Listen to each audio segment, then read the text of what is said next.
তুমি দাম জিগাও। এদিকে দেন, এদিকে দাম হাতে দেন। পছন্দ হলে দাম জিগাও। কোনটা নেবেন আমার হাতে দিবেন। আচ্ছা দেখেন, আপনি দেখেন। এগুলোর প্রাইস ভাই এগুলো প্রাইস কত করে? 130 টাকা one piece।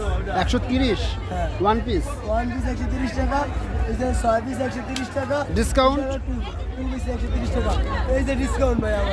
এগুলো মগ মগ গেছে ভাইয়া, এই মগ মগ 130 টাকা, যেগুলো পড়লো 130 টাকা। বাসা বাড়ি সাজানোর জন্য যেগুলো যেটাই নেবেন 130 টাকা, 130 এইটা নিলেও 130 টাকা। 130 টাকা। বাহ সুন্দর, ভালো লাগছে। বাসা বাড়ি সাজানোর জন্য 130 টাকা, আমাদের কাছে পাচ্ছেন 130 টাকা। এখানে ওয়ান পিস ভাই 130 টাকা কি one piece? One piece one piece, মানে এখানে এই একটা ওয়ান পিস। যেগুলো পড়লো নেবেন 130 কাঁচা টাকা। চামচ দেখো, কাঁচা চামচ সঙ্গে সাজাবেন, কাঁচা চামচ দেখো, কাঁচা সংসার চামচ উন্নত করবেন 130 টাকা। ঠিক আছে, সংসার উন্নত করবেন 130 টাকা। যেটা খুশি সেটা নেবেন 130 টাকা, সংসার উন্নত করেন 130 টাকা।